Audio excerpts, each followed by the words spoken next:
And yo, the Sports Bag Bros podcast is coming back at you on a Thursday. Yes, it is Thursday. So many things have happened between now and Monday. Why Monday? Because Monday is also when we have the show 2 times a week, Monday and Thursday. We do live shows in the past, but we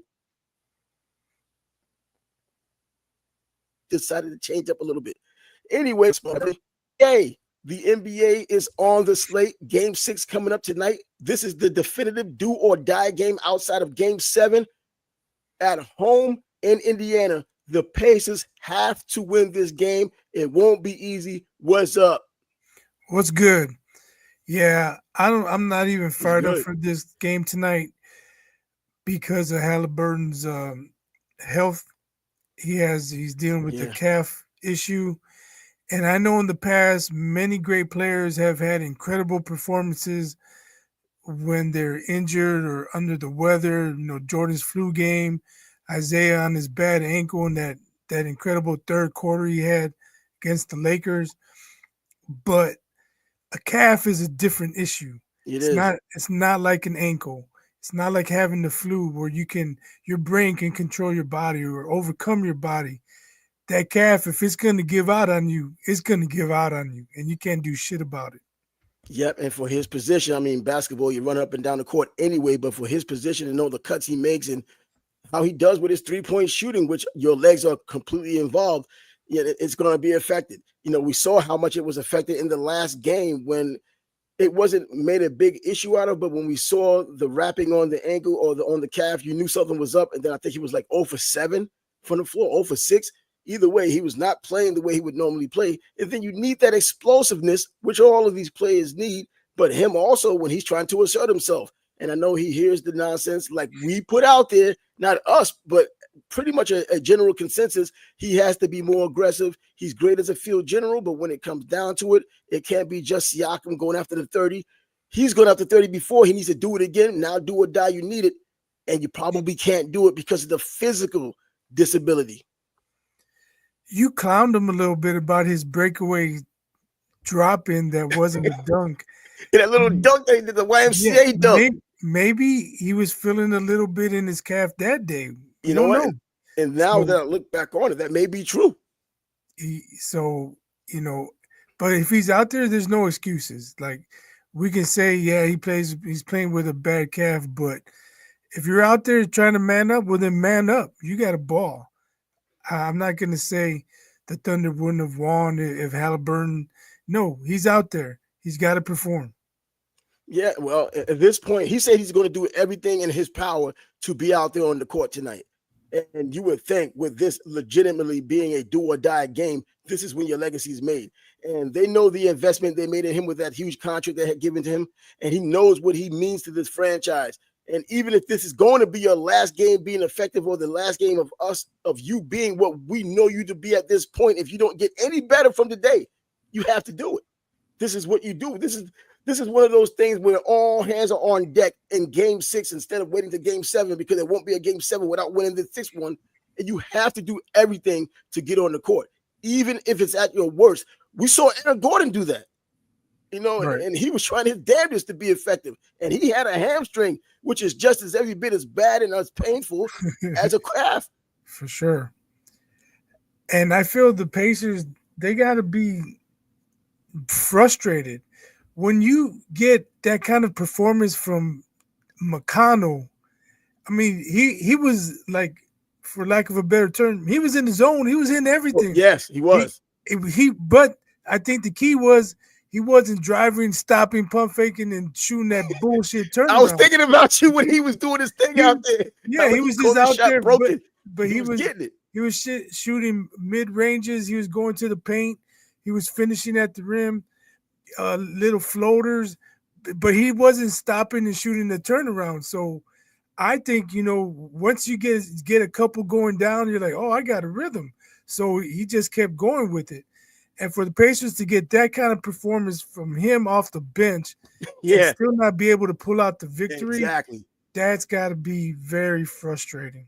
And those are the games we talked about when you know who your star players are, you even know who your defined role players are, and they go out and play and execute, and you get the score you get. but it's those outlier guys you're not necessarily respecting enough to make an impact in a game that make an impact that exceeds what they're supposed to do. They're giving you everything, and those other role players aren't giving you as much. Your star players aren't giving you as much, and you still lose the game. And they had every chance to win it, but every time they tried pulling that comeback kid story, OKC did something else, whether it was hitting a three-pointer to break the rhythm or just outran them. Right. And I think early, Siakam, I dogged him because I think it was his fault that they lost game 4. He had 4 or 5 straight possessions that were poor possessions. He had turnovers, and I believe he had 4 turnovers in the first half. And you can't turn the ball over to OKC. They're going to convert. I know they're tough defensively, but you can't continuously drive into a crowd and lose the ball. Like, okay, you give it a shot once, they shut it down. Don't try it again. And again and again. Come on, man.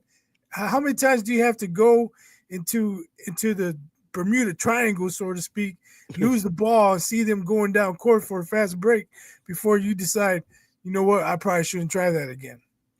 And they did that. There was a lot of turnovers in the game. Indiana just constantly turned them over, but I don't think OKC converted as much as they could. They did get points off the turnover, but not as many as they could.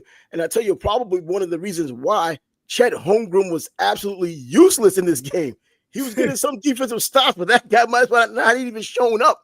And you saw that he was trying to really push it and be assertive, and it just wasn't working out for him last game.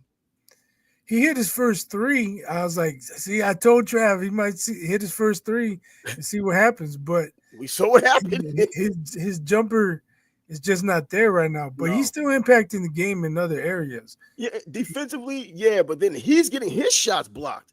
At over 7 feet tall, you're getting blocked by 6'6" guys, 6'5" guys, 6'8" guys. And it's happened pretty damn frequently. And you can see, I think he's showing his frustration. You know, he has the wide open shot. And every time I see him shoot, I think of Porzingis because he's the unicorn. And typically when he has that wide open shot as a tall 6'3", 7'3" guy, he hits it. And, Chet just kept missing over and over. And I was like, man, when are you going to get it? Then he started missing the regular shots at the board. And I'm like, yo, this is supposed to be his sweet spot, being in the paint, getting those high percentage shots. He's getting hit and missing those shots. And I think him and Miles Turner pretty much have canceled each other out. It's a wash, but I can't say that he's played worse than Miles Turner. I mean, at least Chet takes the shots. Miles Turner's been passing up good shots. And then when he takes them, he misses. Well, he does. Chet does take the shots. He has no fear in that, but I think missing those shots is what brought the frustration and probably made him push more than he probably would have pushed otherwise and putting more pressure on himself. And you wonder, this is a championship game. This is the final series of the entire NBA season. There's always pressure. When do you get to the pinnacle of pressure to where it's just pressure and nothing extra? And he's just kept missing time and time again and making up for it on the defensive end. It was at a point to when he wasn't necessarily doing that. But I think you're right with him and Miles Turner kind of canceling each other out. But I'm thinking you're expecting more from Chet, especially with the supporting cast he has with the offensive juggernaut team they are, and even the defensively juggernaut team they have. You expect more from him than Miles Turner. I tell you what's disappointing. I understand the philosophy of, okay, we're gonna guard SGA 1-on-1. We're not gonna allow him to hit 3-point shooters. If he beats us, he beats us. But then you allow Jalen Williams to do it too. Jalen Williams kill it. 38, you just let him go to the basket time and time and time and time again. Like, call a different defense. Send a second defender. Trap him. Do something. Don't just let your guy get worn out possession after possession. I was like, can somebody guard Jalen Williams? Come on, but I think he was just in his bag, and when you're in that zone, but you got to do something. You can't. You got to do something different, man. But it's go in his bag every possession, and at the end of the game, damn, he killed us for 38. You got to do something about it. No matter what they did, the dude was doing it, man. And you've seen players like that sometimes when they get into a little bit of a groove, and after a while, it's just a 1/4 thing or even a first half thing. And you can kind of like relax, and then they start missing them, and then they never get that groove back again. He just had this groove for the entire game. I understand if they're they're shooting threes and dude gets hot, not much you can do about it. He's coming off a screen and he's hot. He's going to the basket. He's driving every time. Double him. Cut the lane off. Don't let him drive to the basket. Everything was in the paint. Of course he's going to score 38. He's shooting 5-footers. He's not Angel Reese.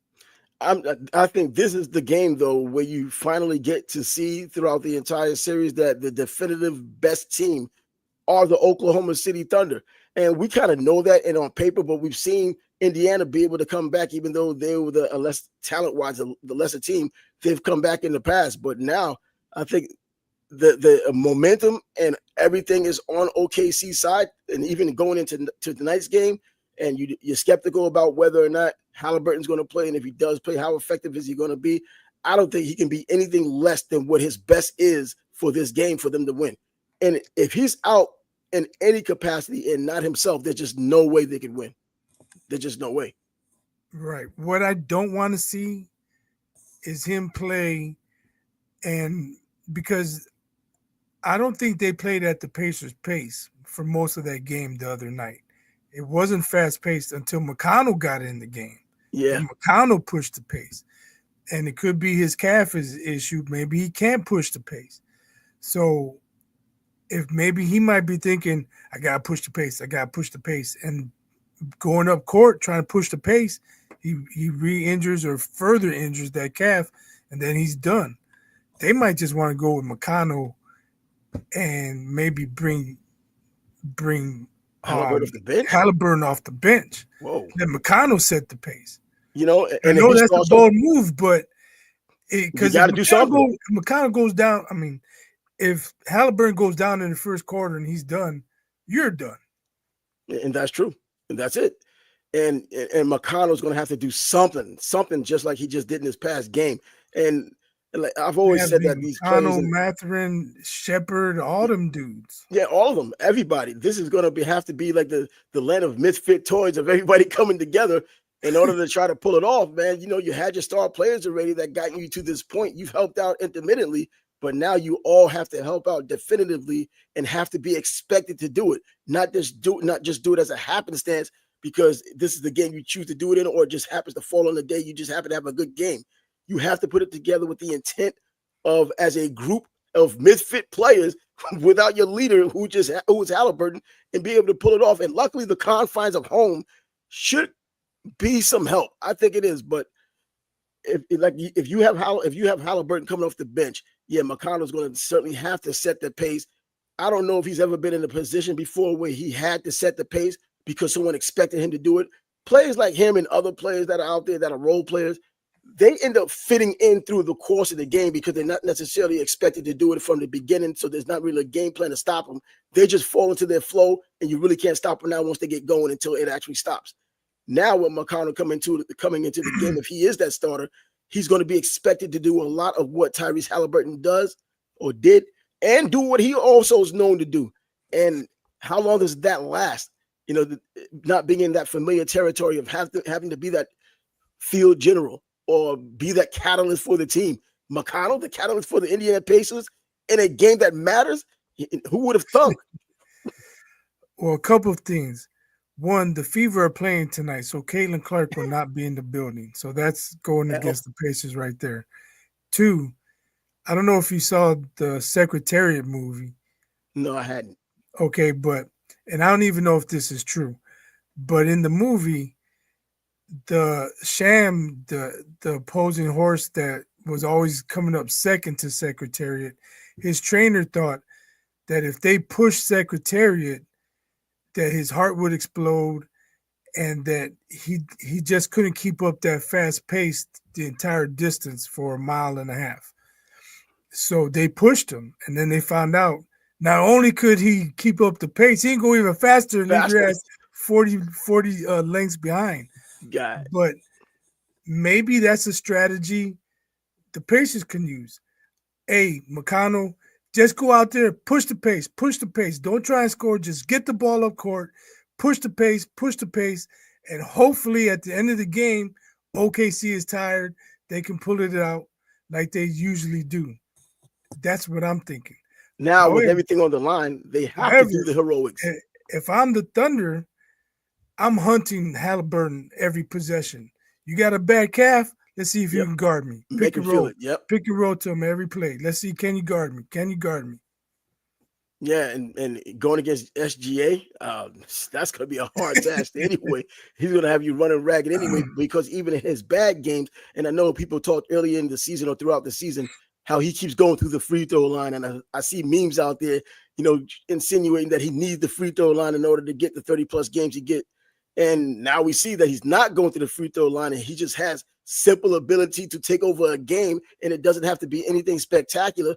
He just happens to be comfortable in the moment, and he's making it happen. And even when you put defense on him, those points, even when he scores a lot of points, it may not be as effective at the right time when it happens, but he's still able to do it when he's shooting badly. Now, Indiana has to be on top of their game from beginning to end. OKC, I was looking for the lapse that typically happens earlier in the series. Well, they had their lapse at home and lost the home game, lost home court advantage. Now they got it back. Now they're on the cusp of winning on the road. How much pride does this team have in Indiana at home to not get closed out at home and have OKC dancing on their floor? What do they have inside them? What kind of fortitude do they have to prevent that? And that's what we're going to have to find out tonight. And when will we know? Are you going to have a sense that this game is a good game for them in the beginning of the game, the first quarter, which is typically, with the exception of 2 games ago, well, the last game, the first quarter where they went way over under. If this is a game, I think that Indiana starts off to where they're actually pushing the over and they win the first quarter, that sets the pace. It seems natural, but that sets the pace. And I think at home, this could be, they could possibly win the game. I mean, everything's possible, but it's 5.5 points. I think that's one of those numbers that Vegas throws out there. That 5.5 in a football game is one of those kind of sucker bets. They want you to take the road team, in this case OKC, because of momentum. I think that Indiana can win this game, but it still comes down to what Halliburton has to bring to the table. How is he going to be used? How effective is he? How long can he go with the bad calf? I'm surprised it's not more, considering Halliburton's calf issue. I'm thinking it would have been. It would have been he looked last game. You would think, I would think it would be 7 or 8. I know the home court advantage for the Pacers, but Halliburton, he's the straw that stirs the drink. Yes, he is. He's the Reggie Jackson here. Yeah, he's the one who stirred the drink. And if he's not 100% and he plays like he's not 100%, then I don't see him keeping it within 6 points. I don't. Yeah, just putting him out there, and because Halliburton's on the court and he's not really doing anything, he's not even being used as a decoy because he's a gimpy decoy. It doesn't matter. You have to be effective when you're out there. Everybody and anybody who goes on the court on both teams have to be effective, but the onus is on Indiana being effective now. And because of home court, I'm going to take Indiana. I know this is not the end of the show, but, just for the sake of having a 7-game series now, let it go natural. Let it get to the 7th game and let the number 1 seed get that 7th game, see if they can win at home. It's more comfortable and more acceptable for that to happen than for that home team to lose on their home floor and OKC dances on their floor, receiving the trophy and everything on their floor. I like to see the natural progression, which would be a game 7, and let the best team win, because that's all that can happen in a game 7. Well, if the NBA wants a game 7, you'll see an offensive foul called on SGA for his little push that he does that they never call. You'll see it called, and he'll be on the bench with 2 fouls, probably with 9 minutes to go in the first quarter. Bring him back the refs can manipulate things if the NBA really wants it to go 7. Yeah, because of, what was it, Donahue, the referee that got caught. He was talking about how the NBA, they don't tell you, but they let you know that, we've been getting some calls about how these calls shouldn't have been made. They want it to be more consistent now, but they want you to call it a little tighter. If it's because they make it a hyper situation from what had happened previous. You didn't call it too much now. Now you got to over-call it this game to kind of make up for it, or just to shut the people up. I'll tell you what, though, too, because people say, well, there's not a foul disparity, but refs know how to impact the game. Like if there's contact out on the perimeter and they're not calling it, and then there's a guy under the hoop, and he's about to make the pass to him for an easy two. They blow the whistle. Like, oh, why'd you call it? Why'd you call it now? They had a layup, you know. But at the end of the game, you forget about that play, and the fouls are like, I don't know, 18 to 15, you know, kind of close. But they just took 2 points away. Man, and that's true. So I'm wondering tonight, I mean, how much the referee's going to have to do with the wins and the losses. You know, I know they'd call the foul the way they call. Are they going to just call the foul the way they've been calling it? You know, being in Indiana now with Shea being, you know, with his move and not getting called on it now, does he get called in Indiana? These refs aren't from Indiana, just the fans are. You know, so I mean, other than the NBA telling them to call things tighter and try to be more fair, if you got to tell your ref to be more fair, that means that there's something not fair about what's going on, and they shouldn't even be out there. I mean, it's like it's choreographed if that happens. But if it comes down to calls, you know, and then you can see that it may help Indiana. If it's just games being played and it's consistent and it just happens to be hardcore basketball like we saw a couple of games ago, you know, you just take it for what it is, and hopefully Indiana, for their sake, can pull it off. But it's still, I think all roads lead to Halliburton being in not perfect health. I don't think anyone on that court right now is in perfect health. But in a battle of attrition, you better hope that he can pull through with it and still be effective with it. You know, he said he's trying to get out there as best he can. Hey, take the Tylenol, get out there. Right. I mean, I'll tip my hat to him, give him credit for being a dog and trying to man up and go out there, but he still has to perform. He can't just be out there. He can't just be exactly. And I thought the Pacers had figured something out, and they just blew Game 4. In Game 5, it didn't look like they had a clue because exactly because Jalen Williams was doing what he want when he wanted to do it, where he wanted to do it, against whoever he wanted to do it. Yeah, where's Scott? He's been talking this Jalen Williams nonsense forever. Right. Now he puts his game up like for the ages. And he's not here to talk about his boy. Now it looked like the Thunder figured something out. They can't guard Jalen Williams. Well, it seems like I think they figured something out once they took home court advantage back, because they've been playing differently, and it's been Indiana playing catch up, or if they were ahead, they were scrounging to try to keep the lead and trying to prevent OKC from coming back, and OKC just comes back. You know, so I think they seem to have figured it out more, because once they got that home court advantage back in Indiana last week, you know, it looks like things got a little easier. It's a little bit more fluid for them. And this past game, another game that's a little bit more fluid. They lost their concentration a little bit, and they were coming back down to the pack. I think it got down to 4 points, and then they pulled away again. And Indiana, it was continuing to be Jalen Williams. Yeah, I think that Pacers had a bad turnover, and before you know it, OKC was up 10, like just like that. All of a sudden, and they scored so damn fast. Down 4, yeah. And the game was pretty much over from that point. Yeah, and I knew that Indiana had to feel a little deflated because they've done it often coming from behind, and Halliburton seems to have been the one who led the way doing those kinds of things, at least closing the show, especially with these 3-point shots or any shots he's been making when it came down to it. And now they're not even getting within range to be able to pull it off, because there isn't a 4-point shot. You know, it's not a 4-point shot. No one's fouling from the 3-point line, not with something on the line, especially now. So, and once they get that 4-point range, they're back to 10, like you said, and then back to 12 and 16. It jumps so freaking far, so fast. And then you think mentally trying to come back, getting tired, fatigue-wise, right, physically and mentally, you know, you continue to do that over and over until you finally give up, like, damn, it's just not our night. Now at home, I think you get a little bit of a juice from the home crowd that when you are fatigued, you are able to push yourself a little bit more. But if they're too damn far ahead, pushing yourself a little bit more for a 15 or 16-point deficit, that's asking too much. Yeah, that's asking a lot. It's hard to come back multiple times from 15, 16 down. Like once they got it to 4, it looked like, oh, here come the Pacers. Here they come, because they've done it. The Thunder struck so quickly and extended the lead back into double digits.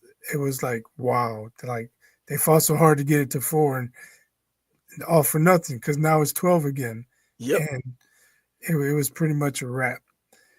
And it has to mess with you mentally also, let alone the fatigue part physically, but it has to mess with you mentally. Even though they've been there, done that before, but now they're seeing it's not working. They know they're playing against a better team than they've played against the entire playoffs.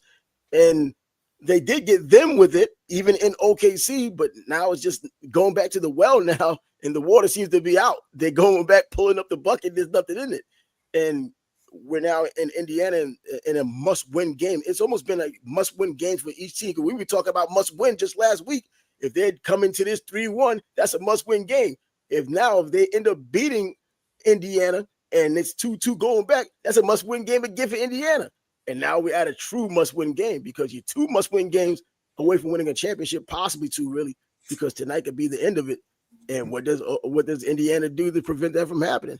Well, we'll have to see. I mean, we're going to see that whether we want to or not. If you're watching the damn game, you're going to see either the championship or the champion will be coronated tonight, or we'll have that game 7 and the proverbial game 7, like the NHL or the NBA or Major League Baseball, the proverbial game 7, allegedly the best of sports. I'm interested to see if Carlisle makes some adjustments, because you can't allow just SGA to drive at will. You can't allow Jalen Williams to drive at will. You have to come up with some scheme to cut off those driving lanes. Well, and everyone talks about how good of a coach he is. Well, it's time to show and prove. Well, they've done it before. He made the adjustments when they put on that defensive show, and now I think that defense can travel. And once again, being at home, that defense is at home. Maybe they can. How much of that defense was Halliburton, or it was just a team effort which shut them down? And I think that they can do it again. But with the confidence OKC has and the talent they have and the depth they have, is that going to be enough? I mean, look at even Alex Caruso, still a pain in the butt. He doesn't have to score a lot of points, but he's still a pain in the butt. He's opportunistic with his scoring, and with his defense, he's just a pest. And he's one of those very known commodities on the team that doesn't have to be a star, but his impact. He's gonna if they win a championship, he knows that he had something to do with it, a pretty significant part of what they did in this whole series as a team. He knows his role was not forgotten. Now, what do you think that if Indiana loses, are all the heroics and all of the lauding of Tyrese Halliburton, does that just go out the wayside, or you just wait to see if he could do something again next year? Because it's now much ado about nothing. All the heroics got you nowhere, so does it even matter anymore? I can't say it doesn't matter. Pacers got to the finals first time in 20-something years, right? Yeah. So it made a difference. I mean, he sent all these players home. We talked about a few months ago, Ant had his list. Last year, he eliminated KD and LeBron, and now he added Steph, even though Steph wasn't playing. People were creating a list of legends he's eliminated. Well, look at the teams and players Halliburton has eliminated. Yeah, and the way he's done it. And Giannis, Brunson, and Cat. What was the other series they played?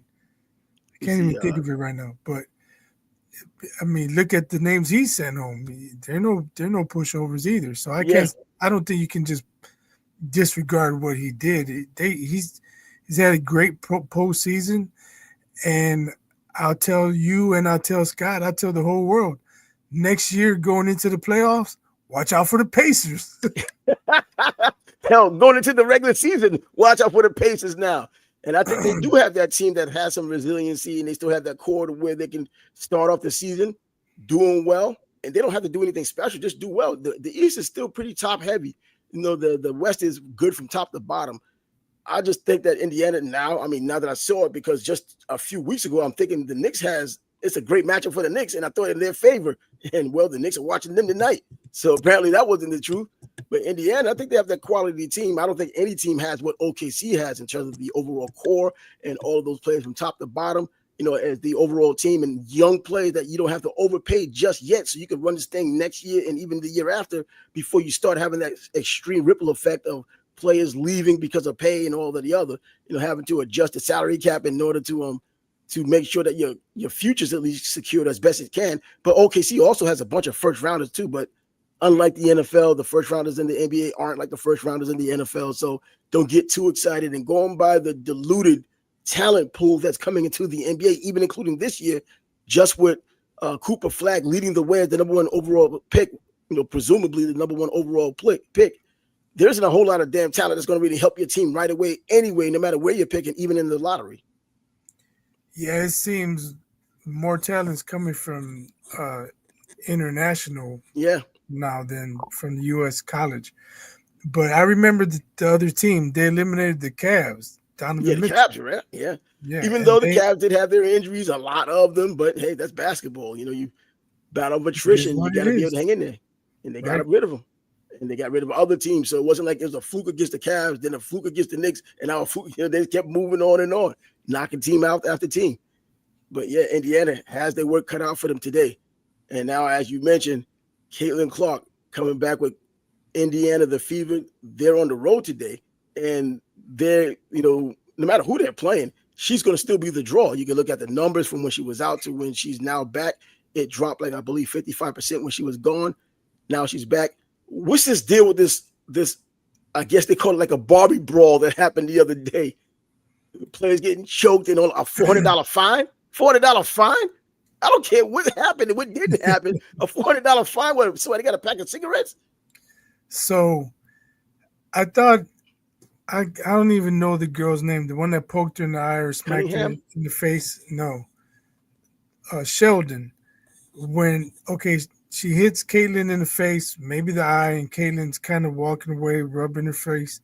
And Sheldon walks up on her. So Caitlin's like, get off me. And then she gets shoved from behind by Mabry. I'm like, man, that's bullshit right there. But then I remember last year in the playoffs, Caitlin pushed her out of bounds into the bench.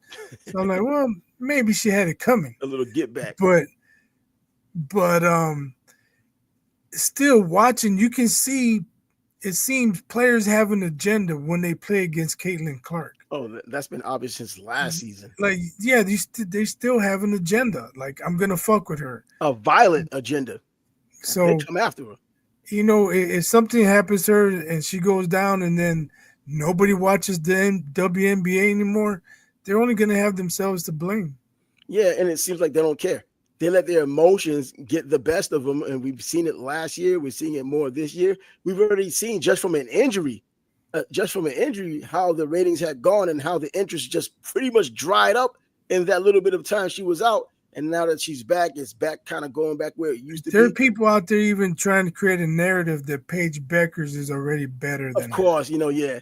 So those are the type of people that no matter. You can put up Paige Beckers' numbers and they might look better than Caitlin Clark's after the 9 games. Exactly. They're in last place with 1 or 2 victories. One win. They're not making the playoffs. The Dallas Wings are the worst. And even when Indiana had that terrible team last year, I know they made the additions this year, and they probably, along with the Indiana, should be the odds-on favorite. I think in Las Vegas, the odds-on favorite to win the championship.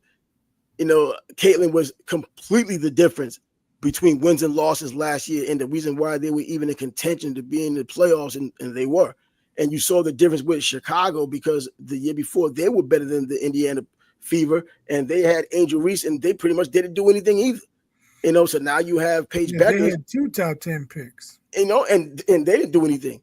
And so now you have Paige Beckers, and it's almost like, and it's going to be, I think it may even come to a point where people are vilifying Paige Beckers and it's no fault of her own, because they kind of continue to make that Caitlin, instead of just letting her grow and just giving her flowers for all what she's doing, and she's doing well, they're just immediately going to go to Caitlin Clark. Is it just the white girl now? This is the good white girl, this is the bad white girl. Anybody but Caitlin Clark to a lot of these people who are in the WNBA right now. And some of these fans too, especially the tribals, they're going to always go with the whoever's the antithesis of what Caitlin Clark is, or who they believe is the antithesis. They're going to go run with that because they believe she's getting more hype than she deserves when she's doing all of the things to justify the hype. And I know I saw a stat today. They had them side by side, and of course, they keep pointing to Caitlin Clark's turnovers. She still has the turnover issues, but she has so many other things that she's doing. They claim she's a turnstile on defense. I don't think that's the case because she's still getting the steals, she's still getting the blocks. Maybe she is slower foot, so they can go around her a little bit more. But I don't think it's glaring like they make it out to be. They're magnifying the little things or even some of the bigger things that are wrong with her defensively just to make a case. And it's a nothing case. Well, my question would be to anyone who mentions Caitlin's turnovers would be, do you talk about Angel Reese's shooting percentage in the paint from point blank range? Because if you're not, then obviously you have an agenda and your opinion means nothing. Oh, but these people are that ignorant. They don't care about their opinion not mattering. They still put it out in the ether as if it's going to change something. Like all of a sudden, because they're so pissed off, they're so mad, they do their typical name calling that now Indiana is going to play less, or Caitlin Clark won't get a triple double, or Caitlin Clark is going to get hurt, or she just going to show inconsistency in one game. And you look at that one game and say, see, I told you she was hyped. I told you she wasn't as good. All the turnovers, and she gets 9 points instead of 20 points. Now, see, I told you, like almost the Floyd Mayweather syndrome. Even right now, if Canelo had a rematch with him, knocks him out, which he should do. See, he was exposed after all of these years. They'll still talk about exposed. And it's anyone but Caitlin Clark now. And Paige Beckers, I hate that she's going to get a brunt of the pressure because of it. I mean, she can handle it. It looks like she can handle it. Has no problem. But yeah, Caitlin Clark is the reason. She's a hell of a baller, man. Can we let her play and develop before we start, saying she's better than Caitlin Clark? You know what? And she's in her first year, and they're talking about her being better than Caitlin Clark, but they don't want to even broach the topic of Caitlin Clark being better than Aja Wilson, which is a possibility now in terms of overall play. She's done more for her team, and it's not even how much she's done for the WNBA. She's done it for her team, and she looks good doing it, and the team functions so much differently when she's there. And look at the margin of victory they're winning by. Just take all I know is the haters were quiet after they beat the Liberty. They didn't have jack shit to say. Nothing. And it was a pretty damn good beating, too. She was shooting from the parking lot that day, and all the haters didn't have jack shit to say. And I don't know how these so-called analysts, these bigoted analysts, can get away with just saying, in at least last year, she's just a three-point shooter. There's going to be more she's going to have to do in the WNBA. And then when she gets the assist and she still gets the shooting and then she's getting the rebounds, then they have some other angle. She turns the ball over too much, and that's going to really cost her team. Turnovers is going to cost a lot of teams, players, their team, the win. And especially in the WNBA, when you have a whole bunch of that anyway, I would like to look at a lot of these players and their turnovers or even their percentages, much lower than they should be. Angel Reese in particular, as tall as she is, those high percentage shots are still low percentage for her. 34% and things like that. When you're that close to the rim, just throwing it up like she's throwing up. She needs to get rebounds and kick it out for three. That should be her thing. And and then they're going to talk about her first triple double coming against Dallas, the same one-win team that's pretty trash. She got a triple double. Her team is trash. So her team is trash. I'm not getting throw shade, man. She got a triple double. She got a triple double. But the way they act about her triple double, as opposed to when anything Caitlin Clark does, at least for the tribals, we already know what that faction of tribals are. We already know who they are. It's just that instead of just saying, even with Angel Reese, she got her triple double and laud her for her triple double, maybe the first triple double in Sky history, or this and that or the other. They have to say, well, the two youngest to ever get a triple double, and it has to be her and Caitlin, tied together like discombobulated Siamese twins, when they shouldn't be. One is a 10-foot Siamese twin, and the other's 3 feet. And Caitlin's 1 away from the all-time record already. Yeah, in a year, not even a year and a half, a year and a quarter, she's already there, threatening records for the entire history of the WNBA, and it's annoying. Exciting games when she's playing though. So it's not even a matter of just the WNBA. It's an exciting basketball game if she's playing. And I know people have their wet dream of if she just leaves and goes with Ice Cube's 3-on-3, or if she just leaves and goes to Europe and becomes to play out there, she'll make more money out there. And she would make more money in overseas than she would make over here, and bring their basketball up. And the WNBA, I don't know about completely collapsing, because I don't even think that they do, even with Paige Beckers. If Caitlin leaves, Paige Beckers isn't picking up any of the flamboyancy. And it's not even that Caitlin's flamboyant. It's just that she has that aura. And it's as simple as that. And it's proven. Look at the numbers. Look at the jersey sales. She has the hottest selling jersey in the WNBA. And it's been since last year. I think people need to realize that if she had a different mentality, and I'm not going to mention any other player, but if she had a different mentality, when Ice Cube offered her $1 million, she could have been like, yeah, I'll take that money. I'm only gonna make what, it's 85,000 for the WNBA. You know what I mean? Yeah, I think she's still gonna have the Nike deal. She's still gonna have State Farm commercials. She's still gonna have Gatorade, whatever. Yeah, I'll take $1 million. Thank you, Ice Cube. But I think she's a competitor. Yep, she's like, exactly. If I go play in the 3-on-3, it's gonna be a circus. What do I get out of that? No, I want to go win championships in the W. So you got to give her credit, because I'm not sure people would blame her if she took the $1 million. No, they wouldn't. 3-on-3. You have the tribals telling you how scared she is and how afraid she is of competition. They just make up stories. I mean, they just make up stories. But if she's what, I average 15 a game. I don't even know what the average in the 3-on-3 league. I don't watch it, but what if she's dominating them old dudes? What are they going to say? John McEnroe, I believe it was, said he could beat Serena Williams. Yep. Never happened, but that would be the comparison. Different sport, but age-wise, old guys playing basketball, young girl playing basketball. And she'll just have to do a lot of assisting. She doesn't have to do a lot of scoring, but she can't get kicked out and hit the three-pointer. So that may be her little shtick if she decided to do something like that. But I do remember John McEnroe talking about how he can go. And I remember the person interviewing him was like, really? And like that was a surprise. And he was like, yeah. And then even when Serena Williams was talking about she would be the ranked 400 or 500th player in tennis would beat her. And she's talking about, I think it was she said it's a different game. It's a different game because of the power and everything. Harder, they're quicker. It's a different the serve flying through at 130 miles an hour instead of 118 like the women. There's a difference. You start turning your back at the serve when it gets that fast. And she was like, yo, I can't do it. And now you're going to tell her how she's wrong about believing what she plays and how she can't compete because you don't like that. It just shows you another instance of men being better than women in that physical way. They can't accept it because of feminism destroying everything. But yeah, that's exactly what it is. But what she's doing in the WNBA right now, Caitlin Clark, and no one really talks about anybody else. And with the light on the entire league, you would think they should be more appreciative, but I'm seeing more of emotion than logic. So an emotion is winning over. That's why you're having these cat fights and these issues happening. And they're trying to make it seem like if she's the reason why. She's faking injuries or she just crying about. I don't see her cry too much about these fouls. She just gets up, walks away.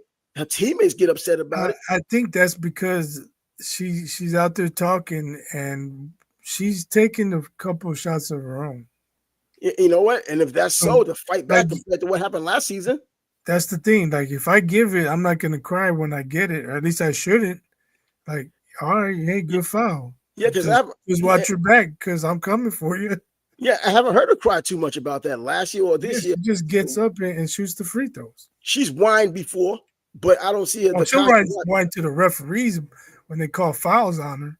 Oh yeah, when they call fouls out of bounds or something like that. But she don't whine about getting fouled. Yeah, when they elbow her in the head or just giving her the little shimmy and just knocking her down when they think the refs aren't watching, but every camera's watching.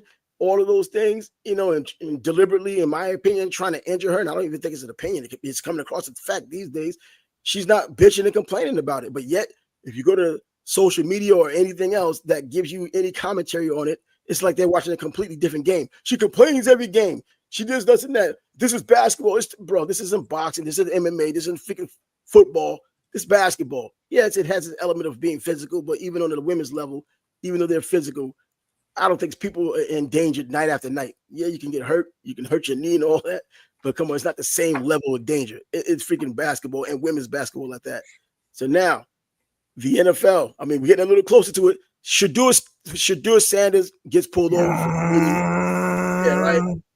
See, for someone who's trying to do a little damage control from what happened before the draft and now after the draft, he's been the upstanding citizen. People have gone out of their way in the organization to say what he's done. He stays late, he comes early. He's the consummate pro right now, and it seems like they're trying to push his narrative to take the pressure off him from not deserving to some people's opinion. And then this is the second one I hear of the speeding tickets. Yeah, I mean, at least he's not flashing guns. You know what? I can live with that. Exactly. He's got to slow it down. You can't be going 100 miles. No pun intended. You got to slow it down. Yeah. Slow it down. Yeah, and, he has to slow it down, and I think it's kind of bad timing. It's always bad timing if you're speeding, but it's bad timing now because he gets caught for, I believe, a second time doing this speeding thing, and it's at the same time Henry Ruggs, the former Raider coming from Alabama, who killed somebody because of the same speeding. He just gets out and the Raiders cut him. I don't know what the hell they're waiting for. They had to wait for him to get out of prison to do it, but I think he's out. Not permanently, I think, obviously going back, but he's out. But and it's just bad timing to talk about Shedeur. Before it would be just normal. Shedeur Sanders sped, man, slow it down and leave it alone. But when you remember what Henry Ruggs had done with his speeding, killing somebody, watching the car burn, and then if you saw any of the video, he and his girlfriend out there not even care about the woman burning in the car with the dog. The dog burned too, burning alive. And that kind of magnifies the stupidity, the recklessness, and the carelessness of what Shedeur is doing now when he's trying to create a completely different image from being reckless, careless, and narcissistic and all these other adjectives. Yeah, I can understand. You get a new car, you want to test it out on the highway, you get pulled over, you get a speeding ticket. All right, I learned my lesson. I'm not going to do it again. And then a few weeks later, you get another one. At some point, it's got to click, dude. Slow the fuck down. Yeah, and it's an athlete thing. I think it's a little bit of an ego thing. You put money in it, and young people in it, it becomes more of an ego thing. I have a friend of mine who's an NFL player or was an NFL player, and I remember when he got his Porsche, he got a 4-door Porsche, and he was doing like 160, and he tells me about it. After the fact, of course, he lived to tell about it. But I was like, man, why would you do that? Man, I just had to push it, man. I had to see.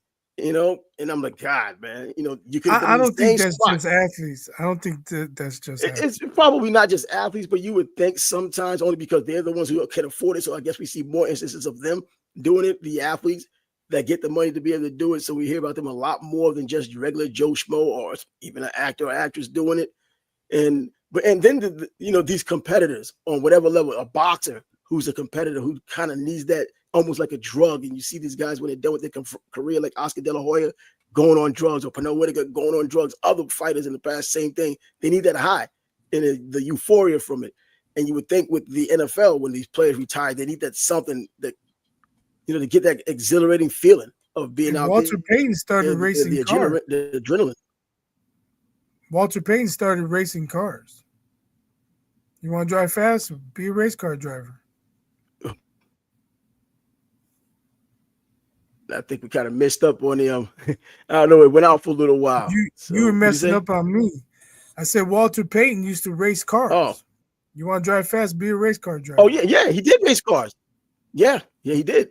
But did he ever get in any trouble on the streets about, just regular, with his regular car? Did they ever? In Chicago, any cop going to give Walter trouble? Yeah, that's true, too. He probably had a few of those. I don't know. I never heard of it.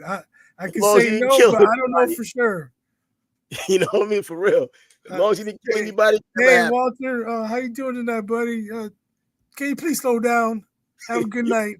Yeah, you can't do 170 here, man. You're right. 170. Serious. Yep. And that's just what it is. But the NFL is getting closer. So you talk about the Shedeur thing, and I guess that's the biggest story because now you have all of these quarterbacks in the quarterback room in Cleveland. And the odd man out and the one getting paid the most, Deshaun Watson. You got to figure out what you're going to do with him. And then I'm hearing stories about Ashton Genty. These are all stories with shorts and helmets. But for running back, you could at least. I saw Flacco. He ain't mentoring shit. I'm going for that starting job. He said the same thing about Zach Wilson, and he kept his word. We saw Zach Wilson never improved. I'm not helping him. Good. Look at him. You didn't help. The coaches. What's that? I ain't mentoring shit. He said, yo, I'm here to get a job. He's trying to start a job, man. So, yeah, he's not trying to mentor anybody. And, I mean, I don't agree with it. I think in a team sport, especially when you're that elder person with a Super Bowl, you've made as much as you've made, you have a solid standing in NFL history. You're not going to the Hall of Fame. The younger generation that and you're old can get hurt quickly. You got to teach somebody or at least lend something to them knowledge-wise. But, you don't have to. It's not mandatory. It's just a bad look when I'm hearing it now with the New York Jets. Now you're hearing it with Cleveland. He's just going – everywhere he go, he's not going to be bothered. You think he should be in the Ravens Hall of Fame? He brought the Super Bowl to him. He brought the. Oh, that's a yes. Yeah. Yeah. Okay. Ring of Honor. I was gonna say whatever they call it. Yeah, I think he should. All the teams have at least a Ring of Honor.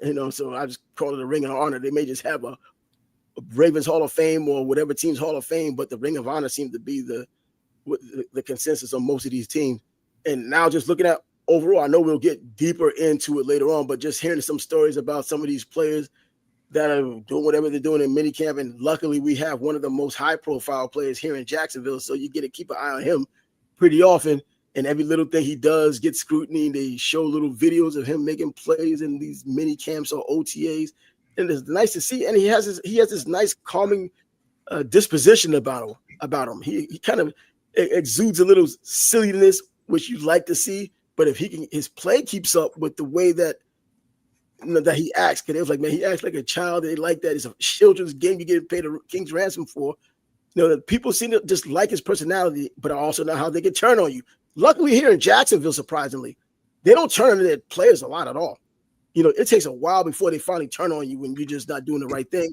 If you don't live up to a contract, they'll boo Trevor Lawrence this upcoming season if he's trash after that contract he had just gotten. He probably should have been getting booed last year. Exactly. They should have been booed before, way before. They're not booing him here.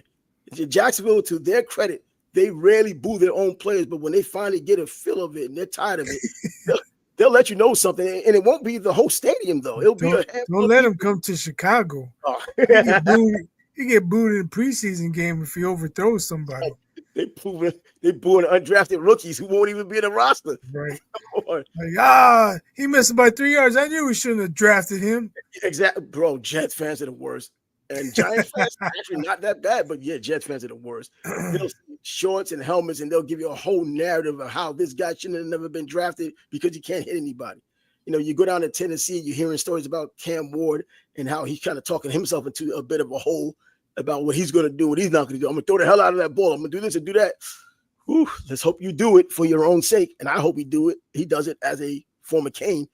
But, man, I don't see him as being that transcendent player he thinks he's going to be. He just benefited from such a horrible quarterbacking class this year. There's a reason why he would have been a third or fourth rounder the previous season when all those other quarterbacks who came out last year came out. But anyways, different team, different organization, and hopefully, he can do something. And I like to see those returns. And now I think somebody like C.J. Stroud puts a lot of pressure. And now Jaden Daniels puts a lot of pressure on these quarterbacks early on. If you're going to number one overall, forget about it. You can't look back. Bryce Young, they kind of dismissed him already.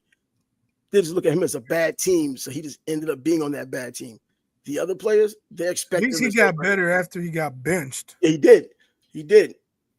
And towards the end of the season, I hope when he does come back to camp next month, he's not wearing that backpack. I hope he looks more like an adult and look like he's done something in the offseason.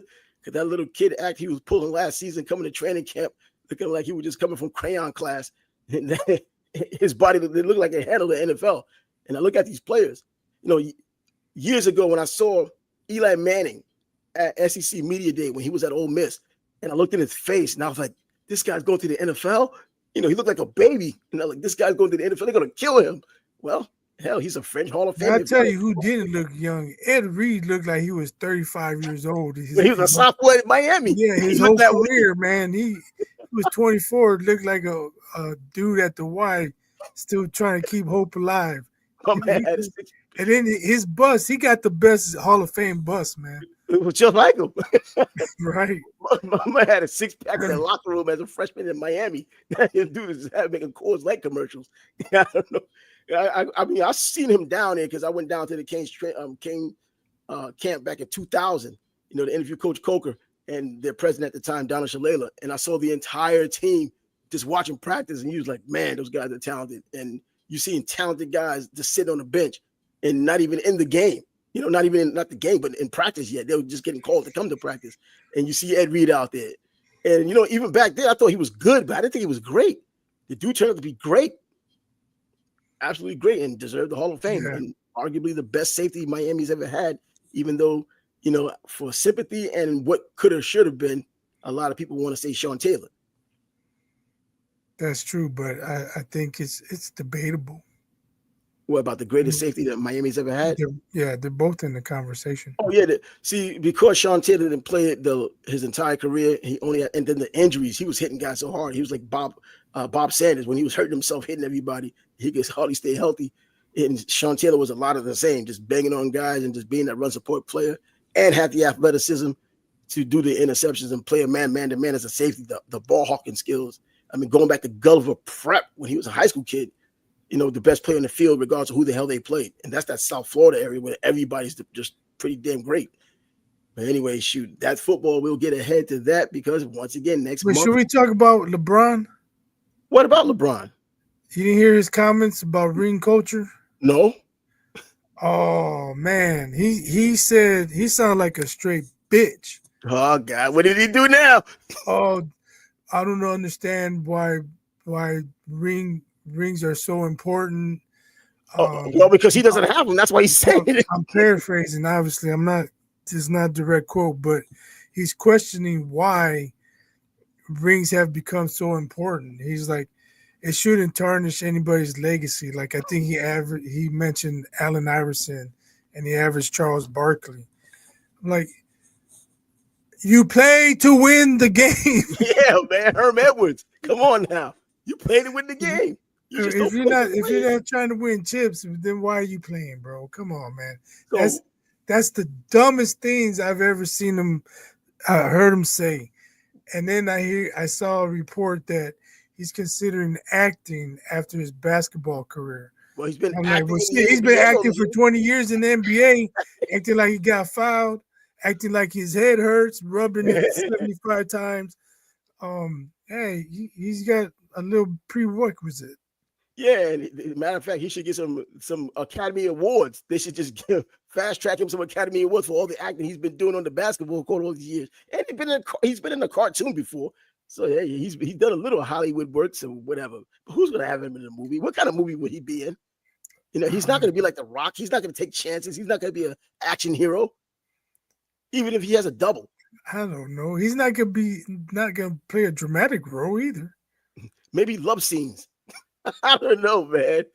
Does he have any comedic skills? I don't know. Well, the way he flops, that's pretty damn funny. I don't know, but you just can't flop for 2 hours for a movie. Being the remake of the Three Stooges. Yeah. Who's going to be the other two? But you know what? But ironically, someone the like Morris him brothers. The Morris brothers. The Morris brothers and LeBron. And then we have the Jokic brothers outside waiting for them, waiting to get in that smoke. But you know what? Bill Russell would have never had said that. MJ would never have said that because they have the rings. That's why. I mean, it's like not like he doesn't have some. He just doesn't have enough. He's lost too many. Exactly. Now the rings become an issue. Before, when he even went to Miami or when he was in Miami, not one, not two, not three. Those were rings. Exactly. He wouldn't have been counting them out if he didn't think rings were important. Come on, the hypocrisy of sports. I think he knows. Come on, like any other athlete, they listen to radios, they watch television, they read articles and on the internet all the time. In this day and age, they see what's being said. Don't get fooled for 1 second of how we don't pay attention to that. We just focus on what we got to do. No, you don't. You focus on that too, because a lot of times that's what fuel you to do what you've been doing. And so those rings do matter to you, and you've heard about it long enough to now you're saying, what's the point of load managing during the season? So you're healthy for the playoffs. To get a ring. Who do you think he's talking to? Well, that's LeBron being LeBron. And the reason why, you shouldn't listen to him. Just watch him play. And he'll be going into his, 21st season next season? I don't know. Man, the dude's been in the NBA longer than he's not been in the NBA. That's an insane thing on his own. But anyways, we'll be back on Monday, and by then, we may just have our NBA champ. Modern steroids are wondrous things. Even the old steroids could have done the same. The old steroids could have given you the same result. But yep, this is Thursday, so we'll be passing on out because the NBA Game 6, which could be the final game of the NBA season. What are we going to talk about on Monday? The finals going to be over. Well, if the finals going to be over, I'm sure these athletes or athletic teams will do something to have us talking about them come Monday. And by the way, yeah, the Florida Panthers beat the Oilers from Edmonton, become back-to-back Stanley Cup winners, even though they blew my 3-team parlay last week when they were up 3-0 in the first period, then gets tied up 3-3 by the second period, and then they lose in the overtime shootout, whatever the hell they ended up going in, killed my parlay. 2 baseball, 1 hockey, they kick me out, and I lose. That sucks. So I don't give a damn about your Stanley Cup. And by the way, also with Tampa, now they're in negotiation to sell the Rays. So we'll see. I mean, it's going to be a lot of discussion. You hear about the Lakers? No. What the hell I've been? What's the going with the Lakers? Family going to sell for $10 billion. $10 billion. You know what? Somebody may pay that. All they're going to do is raise everybody else's. They got the guy already. Oh, really? What the hell is his name? His last name either starts with an M or W. Peter Musk. Elon Musk. I think he'll play around his stupid money at it. But anyway, I think he's buying initially 50%, and they're going to keep 17%. Sheesh. But they still got to work out the details. But at some point, you know. The new owner's going to be like, all right, I want all of it. Get the fuck out of here. Yeah, that's exactly what's going to happen. The same thing that they did down in Dallas with Mark Cuban. Now he's pretty much just on the board. I never thought I'd see him give up that team, but he did. But right. But if they did sell it for $10 billion, it's probably not market value, but it has enough name notoriety to where somebody who has the money would buy it for that. And all that's going to do is push the other teams up. Like if the Knicks would just above the Lakers, now because of this, the Knicks going to be valued just over the Lakers if that opportunity ever happens. But I don't think the Dolans are ever going to sell the Knicks. That's probably not going to happen. But anyway, that's just how it goes. It's going to help everybody else who's in that vicinity. Boston would go up, maybe even Philadelphia's going to go up a little bit. The New York Knicks will go up. A lot of the major market teams, Chicago Bulls were going to go up, price wise. So yeah, that's what's going to happen. But I didn't even know about that. $10 billion is a lot. I mean, that'll be the most expensive team in all the sports on the planet. I'm surprised you haven't heard that. It's been all over. Man, that's what the hell. I have been doing some other things, but damn, I typically keep these things in the periphery and be able to kind of still pick them off, but not this time. Tunnel vision. Anyway, he's Buzz. I'm Trav, and the Sports Bag Bros podcast will be back at you on Monday, and hopefully we don't have a champion that happened on Thursday. But until then, deuces. See ya. That's